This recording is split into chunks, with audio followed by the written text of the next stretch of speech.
നമസ്കാരം. പ്രധാന വാർത്തകൾ.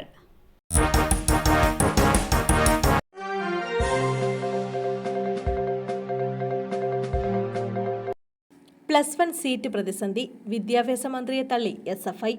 +1 സീറ്റ് പ്രതിസന്ധിയിൽ വിദ്യാഭ്യാസ മന്ത്രി വി ശിവൻകുട്ടിയുടെ നിലപാട് തള്ളി SFI. മലബാറിൽ +1 സീറ്റ് ഗുരുതര പ്രതിസന്ധിയുണ്ടെന്ന് SFI അഖിലേന്ത്യാ പ്രസിഡന്റ് VP സാനു പറഞ്ഞു. സീറ്റ് പ്രതിസന്ധി പരിഹരിക്കാൻ അധിക ബാച്ചുകൾ അനുവദിക്കണമെന്നാവശ്യപ്പെട്ട് മന്ത്രിക്ക് നിവേദനം നൽകിയിട്ടുണ്ടെന്നും സാനു പറഞ്ഞു. പ്രശ്നം പരിഹരിക്കുമെന്ന് മന്ത്രി ഉറപ്പു നൽകിയിട്ടുണ്ട്. പ്രശ്നം പരിഹരിച്ചില്ലെങ്കിൽ സമരമുഖത്തേക്കിറങ്ങും. SFI വിദ്യാർത്ഥികൾക്കൊപ്പമെന്നും VP സാനു വ്യക്തമാക്കി. അതേസമയം മലബാറിലെ +1 സീറ്റ് പ്രതിസന്ധി പരിഹരിക്കണമെന്നാവശ്യപ്പെട്ട് വിദ്യാർത്ഥി സംഘടനകളുടെ സമരം തുടരുകയാണ്. മലപ്പുറം, കോഴിക്കോട് RDD ഓഫീസുകൾ MSF പ്രവർത്തകർ ഉപരോധിച്ചു.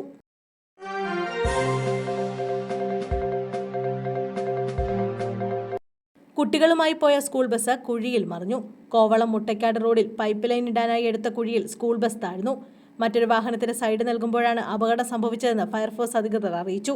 Venganoor government model higher secondary സ്കൂളിലെ ബസ്സാണ് കുഴിയിൽ താഴ്ന്നത്. 30ഓളം കുട്ടികൾ ബസ്സിലുണ്ടായിരുന്നു. ആർക്കും പരിക്കില്ല. ഡ്രൈവറുടെ മനസാന്നിധ്യമാണ് വൻ അപകടം ഒഴിവാക്കിയത്. കുട്ടികളെ മറ്റൊരു വാഹനത്തിൽ സുരക്ഷിതമായി സ്കൂളിലെത്തിച്ചു. വിഴിഞ്ഞത്ത് നിന്ന് ഫയർഫോഴ്സ് സേനാംഗങ്ങൾ സ്ഥലത്തെത്തിയാണ് സ്കൂൾ ബസ് കെട്ടിവലിച്ച് കരയ്ക്കു കയറ്റിയത്.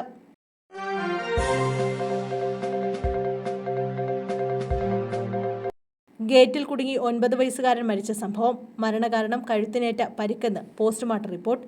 മലപ്പുറം വൈലത്തൂരിൽ റിമോട്ട് കൺട്രോൾ ഗേറ്റിൽ കുടുങ്ങി മരിച്ച 9 വയസ്സുകാരന്റെ പോസ്റ്റ്മോർട്ടം റിപ്പോർട്ട് പുറത്ത്. കഴുത്തിനേറ്റ പരിക്കാണ് മുഹമ്മദ് സിനാന്റെ മരണകാരണമെന്ന് പോസ്റ്റ്മോർട്ടം റിപ്പോർട്ടിൽ വ്യക്തമായി.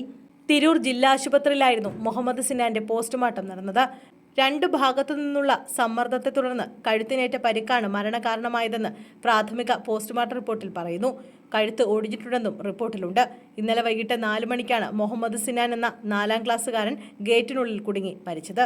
സ്വിച്ച് അമർത്തി തുറന്ന ഗേറ്റിലൂടെ പുറത്തു കടക്കാൻ ശ്രമിക്കുന്നതിനിടെ ഗേറ്റ് അടയുകയും കുട്ടി അതിനിടയിൽ കുടുങ്ങുകയുമായിരുന്നു. ഉടൻ തന്നെ ആശുപത്രിയിൽ എത്തിച്ചെങ്കിലും രക്ഷിക്കാനായില്ല. അതിനിടെ പേരക്കുട്ടിയുടെ മരണമറിഞ്ഞ ആഘാതത്തിൽ മുത്തശ്ശിയും രാത്രി കുഴഞ്ഞു വീണ് മരിച്ചു. ഇരുവരുടെയും മൃതദേഹം കബറടക്കി.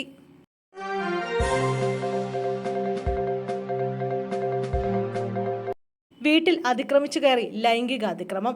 പോക്സോ കേസിൽ യുവാവിന് 16 വർഷം കഠിന തടവും പിഴയും.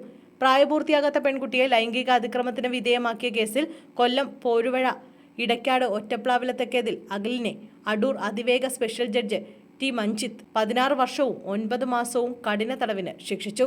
ഇൻസ്റ്റഗ്രാമിലൂടെ പരിചയപ്പെട്ട പെൺകുട്ടിയുമായി സൗഹൃദം വളർത്തിയെടുത്ത് ശേഷം 2022 മെയ് മാസത്തിൽ വീട്ടിൽ അതിക്രമിച്ചു കയറി ലൈംഗിക അതിക്രമം നടത്തുകയായിരുന്നു. ഒരുമിച്ച് നിൽക്കുന്ന ഫോട്ടോ എടുത്ത് പ്രചരിപ്പിക്കുമെന്ന് ഭീഷണിപ്പെടുത്തി ശാരീരികമായി ഉപദ്രവിക്കുകയും ചെയ്തിരുന്നു. ബലമായി മോട്ടോർ സൈക്കിളിൽ കടത്തിക്കൊണ്ടുപോയി ലൈംഗിക ഉപദ്രവവും നടത്തി.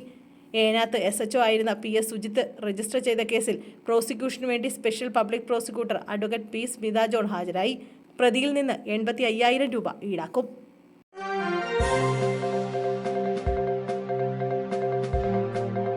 നെറ്റ് പരീക്ഷ ചോദ്യപേപ്പർ 48 മണിക്കൂർ മുമ്പേ ചോർന്നു. വിറ്റത് 6 ലക്ഷത്തിനെന്നും കണ്ടെത്തൽ. NDA നടത്തിയ UGC നെറ്റ് പരീക്ഷയുടെ ചോദ്യപേപ്പർ 48 മണിക്കൂർ മുമ്പ് ചോർന്നെന്ന് കണ്ടെത്തി CBI. പരീക്ഷയുടെ ചോദ്യപേപ്പർ ടെലഗ്രാമിലും ഡാർക്ക് വെബിലും വന്നതായും 6 ലക്ഷം രൂപയ്ക്കാണ് വിറ്റതെന്നും CBI വൃത്തങ്ങൾ അറിയിച്ചു. ചോദ്യപേപ്പർ ലീക്കായെന്ന പരാതിയെ തുടർന്ന് നെറ്റ് പരീക്ഷ കേന്ദ്ര സർക്കാർ റദ്ദാക്കിയിരുന്നു. എന്നാൽ എവിടെ വെച്ചാണ് ചോർന്നതെന്ന് കണ്ടെത്താനായിട്ടില്ലെന്ന് CBI പറയുന്നു. ചോദ്യപേപ്പർ ചോർന്നതിൽ ചില പരിശീലന കേന്ദ്രങ്ങൾക്ക് പങ്കുണ്ടെന്നും അതിന്റെ ഉടമസ്ഥർ നിരീക്ഷണത്തിലാണെന്നും CBI പറഞ്ഞു. പരീക്ഷയുടെ ചോദ്യപേപ്പർ 48 മണിക്കൂർ മുമ്പേ ടെലഗ്രാമിലും ഡാർക്ക് വെബിലും വന്നതായി കണ്ടെത്തിയെന്നും ഉദ്യോഗസ്ഥർ അറിയിച്ചു.